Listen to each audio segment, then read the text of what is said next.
नमस्कार दोस्तों, स्वागत है आप सभी का मेरी YouTube channel Suhana Safar with Kalpana में।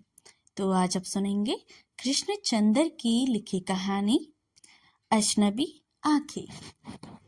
चेहरे पर इसकी आंखें बहुत अजीब थी, जैसे उसका सारा चेहरा अपना हो और आंखें किसी दूसरे की, जो चेहरे पर पपोटों के पीछे महसूस कर दी गई।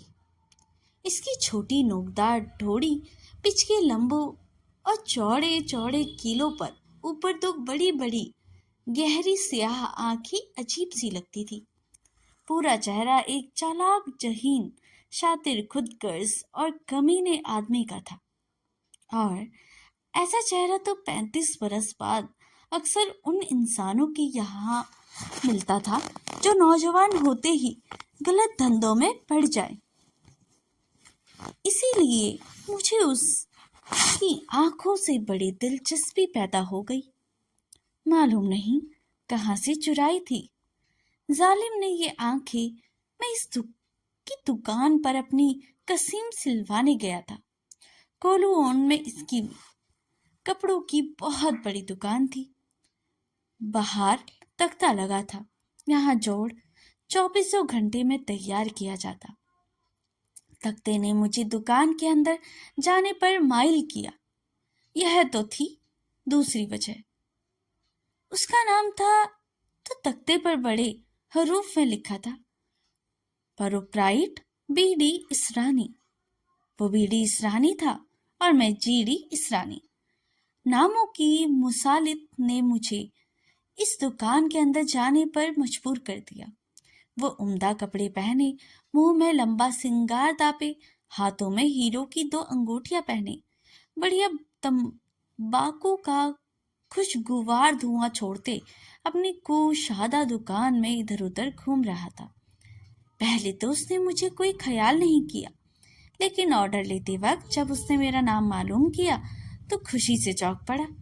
हम दोनों सिंधी थे, एक जात वाले, और ये हंगा गांव था। वतन ने इस कदर दूर, चंद मिनटों में हम एक दूसरे से घुल मिल गए, जैसे बरसों की दोस्त थे। उसने मुझे रात के खाने पर अपने घर आने की दावत दी, जो मैंने फौरन कबूल कर ली। फिर मैंने अपनी एक तकलीफ भी इससे बयान की। मैं कैंट होटल में ठहरा था। बॉम्बे ओवरजर के नुमाइंदे की हैसियत से हांगकांग आया था। ये सस्ता किस्म का होटल था। एक रोज रात को 2 बजे के करीब मैं लौटा तो मालूम हुआ होटल के 8-10 कमरों में एक साथ चोरी हो गई। बदकिस्मती से मुझे उनका कमरा भी शामिल था। मेरे दोनों सूटकेस चोरी हो गए और टाइपराइटर भी। पुलिस तहकीकात कर रही थी, करेगी और करती रहेगी, मगर मुझे 2 दिन बाद बंबई लौटना था। ऑब्जर्वर ने एडिटर की फौरन वापस आने के लिए तैयार किया था। हांगकांग में मेरा काम खत्म हो चुका था। अब मुझे बंबई पहुंचकर वहां से फौरन नेहरू भी जाना था। मुझे कुछ रकम चाहिए, मैंने बीडी ईरानी से कहा, मगर मैं अब उसके इबस सिर्फ अपना चौक पेश कर सकता हूँ, वो भी हिंदुस्तान के बैंक का। कितनी रकम चाहिए? उससे पूछा। 500 रुपये। जरूर। बीडी इसरानी ने इत्मीनान की सांस ली। मेरे साथ चलो, मैं अभी बैंक से अपनी गारंटी पर अपना चेक कैश कराई दे देता हूँ, या खुद रकम दे दूंगा। यहाँ हम सिंधियों का अपना एक बैंक है, दी सिंधी मर्केंटाइल बैंक 5 मंजिला इमारत में वाक़ था। बीडी रानी ने मुझे बताया कि बैंक की इमारत का मालिक वही है। 11,000 रुपये किराया हर महीने आता। वो बैंक का डायरेक्टर भी है। 500 रुपये दिलवा कर उसने मुझसे कहा, शाम के ठीक 6 बजे मेरी दुकान पर आ जाना। घर जाने से पहले थोड़ा सा घूम फिर लेंगे। मैं शाम के ठीक 6 बजे उसकी दुकान पर पहुंच गया। वो पहले ही मेरी राह देख रहा था। दुकान के मुलाजिमों की हिदायत देकर मेरे साथ बाहर निकला। दुकान के बाहर बादामी रंग की एक मर्सिडीज खड़ी थी। हम इसमें बैठ गए। वो मोटर बहुत तेज चला रहा था, मगर गाड़ी के ब्रेक बहुत उम्दा थे। इसका चेहरा छोटा सा मगर जिस्म बहुत मजबूत था। खास तौर पर उसके हाथ बड़े मजबूत और बालों से भरे दिखाई देते। खूबसूरत जोड़े के अंदर उसका जिस्म जरूर किसी बिना मांस या गोरिल्ला का रहा होगा। वो राह चलते चलते सीटी बजाता किसी खूबसूरत चीनी लड़की के करीब जाकर अपनी तेज मोटर एक धीमी कर के इसके चीनी जबान में कुछ कहता और फिर कुछ हंसकर आगे चल देता। इसके लफ्ज और लहजे में मालूम होता कि नशाइस्ता फिक्रे किस कर रहा है। किस चीनी लड़की से पट्टे नहीं अभी तक, मैंने कहा। यहाँ किसका हिम्मत है जो इस रानी को पीटे? ये मेरी गली मेरी है, तुम्हारी कैसे है? इस गली के सब गुंडे को मैं जानता हूँ। यहाँ मेरे दो खाने चलते हैं, देखोगे? देख लेंगे। सामने क्रॉकरी की दुकान, पिछवाड़े जुआ खाना, दोनों के दरमियान जाएं हाजत का एक लंबा कमरा, जिनके दो 1.5 उम्र के चीनी छोटे छोटे तौलिए लिए खड़े थे। वो इस रानी को तो पहचानते ही थे, इसलिए मुझे जुआ खाने जाते हुए किसी दिक्कत का सामना नहीं करना पड़ा। मगर दूसरे ग्राहकों के लिए कोड वर्ड था। इस जुआ खाने में वही जा सकता था जिसे वो खुफिया लफ्ज मालूम होता, वरना इस हाजत दूर करे और वापस हो जाए। मैं हर काम बड़े स्टाइल से करता हूँ। बीडी इस रानी ने मुझे अपना जुआ खाना दिखाते हुए कहा। उम्दा सजे हुए 10 कमरे, तो बेच बे आवाज गलीचे, खामोश मौ अदीब पेरे, नाजुम इंदाम चीनी लड़कियां जाम पेश करती हुई और अमीर ग्राहक। यहाँ हाई क्लास जुआ चलता था। सिर्फ गन्ने चुने ग्राहक यहाँ आते थे। रोज रात को 2,500-3 हजार डॉलर मुझे यहाँ से मिलता था। बाहर क्रॉकरी की दुकान भी अच्छी चलती है। बहुत खूबसूरत जगह है, मैंने इससे कहा। यहाँ तो खलीफा हारून रशीद की तरह ताली बजाने को जी जाता है। कौन खलीफा? उसे हैरत से मेरी तरफ पूछा। इसकी आंखें मुझे उस वक्त बड़ी मालूम और भोली सी मालूम हुई। कुछ नहीं, मैंने बात टालते हुए कहा। बम्बई में मेरा एक दोस्त है। वो मुझे उस वक्त याद आ गया जब वो कोई अच्छी जगह देखे तो ताली पीटने लगता है। क्या बचपन है, उसने मुझसे कहा और लंबा सिगार अपने मुंह में लेकर उसका खुशगवार धुआं मेरे मुंह पर फेरने लगा। जुआ खेलोगी? उसने मुझसे पूछा। नहीं, मैंने जवाब दिया। वो मुझे लिए बाहर गया। दूसरा जुआ खाना दिखा कि वो मुझे एक हॉक स्ट्रीट में ले गया। वहां भी सब लोग उसे जानते थे। उसके चेहरे से लगता था जैसे इससे डरती भी हूं। यहाँ मेरा एक चंडू खाना है, इस रानी ने मुझसे कहा। क्या आप अभी तक इधर चंडू खाने में मौजूद है? मैंने इससे पूछा। हांगकांग में तो है, उधर सुना है नहीं रहे। इस रानी ने मुंह से अपना सिगार निकालकर चीनी की तरफ इशारा किया। चंडू खाने का फीसा मुझे बड़ी मालूम हुई। अच्छा इंतजाम है। हशत पहलू चीनी शमदान, हर पहलू पर रंगदार झालरें लटकती हुई छोटे छोटे प्यालों में अनवा ओ इकसाम की मुंशियात और तिरछे पपटों वाली हसीनाएं जो नशा ला सकती है। ये चंडू खाने भी हशत पहलू था। हर कमरा एक मरकीस हॉल में निकलता जिसे चंद चीनी साजिंदे बैठे थे और एक चीनी रकासा ठुमक ठुमक कर नाच रही थी। मेकाओ से महंगाई है, इस रानी ने मुझे बताया। $200 रोज पर कैसी है? अच्छी है, मिलोगे नहीं? तुम्हारी मर्जी। बाहर आके हम उस पर मर्सिडीज में उड़ गए। उससे बताया पूरे कोलोन में टी हॉक का एक चंडू खाना सबसे बढ़िया है। रात को $5,000-7,000 की गाहकी होती थी। दिन को भी $2,000-2,500 की हो जाती। वंडरफुल बिजनेस और कपड़े की दुकान। मैंने पूछा, अरे वो तो एक साइन बोर्ड है, वहां से क्या मिलता है? आजकल सीधा धंधा करके कौन सी जी सकता है? कैसी बेवकूफी की बात करते हो? उसने मुझसे कहा। इसमें क्या शुबा है? मैंने जवाब दिया। फिर वो मुझे एक कहवा खाने ले गया। मैं समझ गया कि वो क्या चाहता है। वो दरअसल मुझे अपनी सल्तनत दिखा रहा था। गरीब सिंधी आज से मैं 35 बरस पहले $200 लिए हांगकांग आया था। आज उसी पीढ़ी इस रानी का शुमार हांगकांग के अमीर तरीन लोगों में होता है। ऐसे ऐसे मेरे 6 हैं। उसने पहला कहा, वो खाना दिखाते हुए कहा। मुझे लड़की पसंद आई। नहीं, क्या तुमको लड़की पसंद नहीं? है तो सही, मगर अपने घर में। क्या मतलब? मैं उसे हैरत जदा मासूम निगाहों से मेरी तरफ देखा कि उसकी बड़ी बड़ी रोशन एक स्याह पतालों में से छीन कर आ रही थी। मैं इस्लामी वो निगाहों से बहुत पकीज़ा था।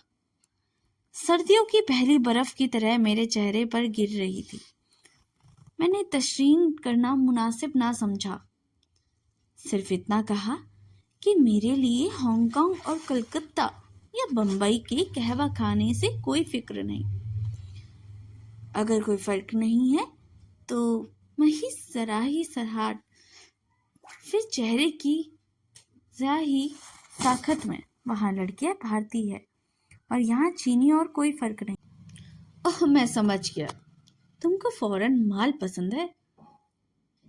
बेंसी रोड में मेरा बुरा थल है, इसमें बाहर का माल भी मिलता है। अभी तुमको उधर ले चलता हूँ। उधर एक नई छोकरी आई है, इसको जरा तो देख लूं। इस रानी ने तमिम से चीनी की मैं कुछ और बात की। वो लोग हमें एक नियत तारीख कमरे में ले गए, जहाँ एक चीनी लड़की हाथ पांव में बंधी सोफे पर पड़ी थी। इस रानी के कहने पर मैं उसके हाथ पांव खोल दिए गए। इसकी उम्र मुश्किल से 15-16 साल की होगी। इस रानी चंद मिनट तक उसे चीनी जबान में कुछ समझाता रहा, मगर वो लड़की बराबर सर हिलाकर इनकार करती रही। आखिर में चीखने और कमरे से भागने की कोशिश करने लगी। इस रानी ने घूसा मार कर लड़की को नीचे गिरा दिया।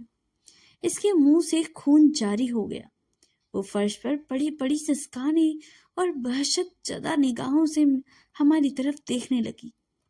इस रानी मुझे लेकर बाहर आ गया। उसे दरवाजा बाहर से बंद करके अपने माथे का पसीना पोंछना चाहा। फिर मेरी तरफ देखकर बोला,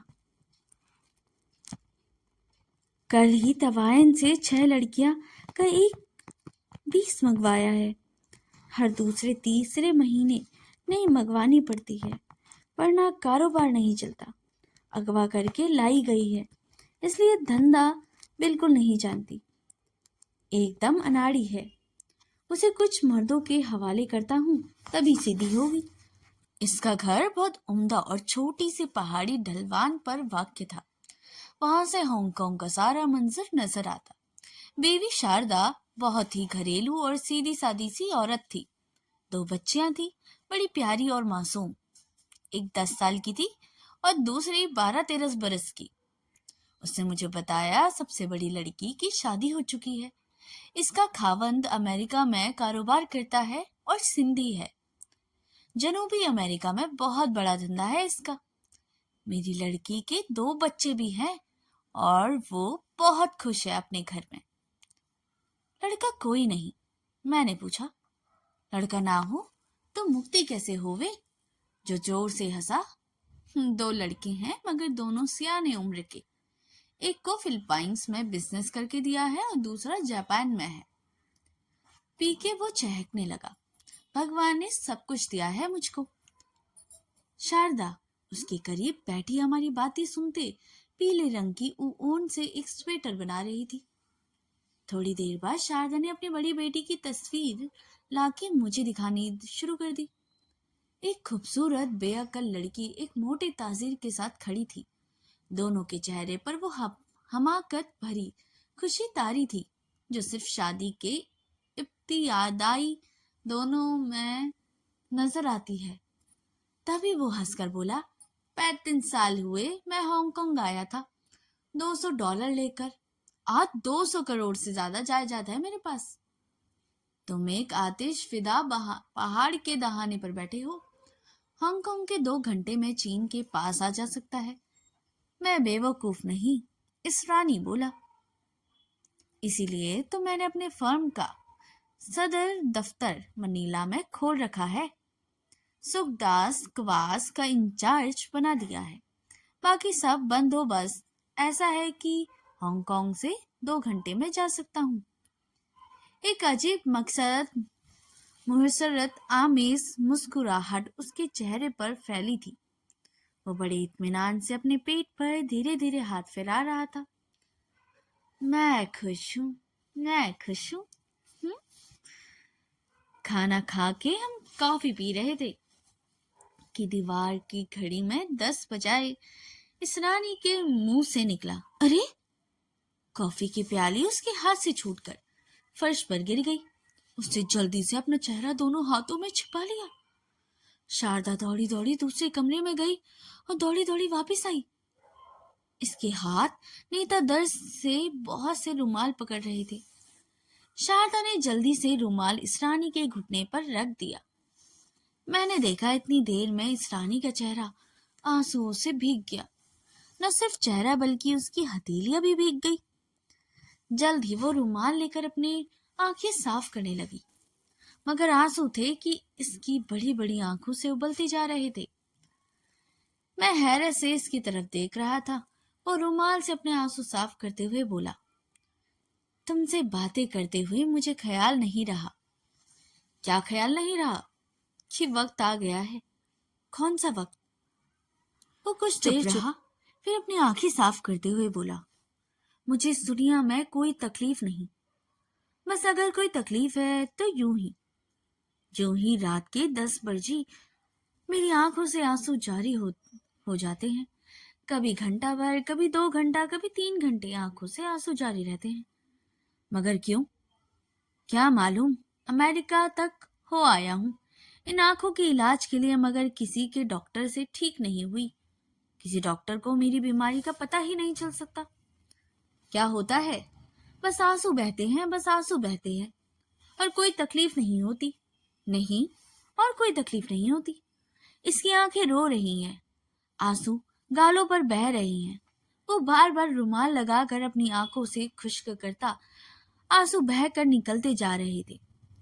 यकायक मुझे उसका भीगा आंसुओं से तर चेहरा एक ऐसी लाश का चेहरा दिखाई दिया जो पानी में डूब रही थी। फिर दूर किसी गहरे कुएं में वे मुझे एक लड़की की चीख सुनाई देने लगी। शायद ये आंखें एहतिजाज करती हैं। क्या? वो आंखें पोंछते पोंछते मेरी तरफ हैरत से देखने लगा। क्या कह रहे हो तुम? मुझे समझ में नहीं आता। कुछ नहीं, ये वो एक बीमारी है जिसे तुम समझ नहीं पाओगे। मैंने सर पर टोपी रखकर उसको सलाम किया और इसरानी और इस बीवी को हैरान ओ शदर छोड़कर बाहर निकल आया। कहबा खाना की लड़की अब हंस रही थी। अगर आपको ये स्टोरी पसंद आई हो तो इसको लाइक, सब्सक्राइब और शेयर करना बिल्कुल ना भूले। मिलते हैं अगली कहानी में, तब तक के लिए धन्यवाद।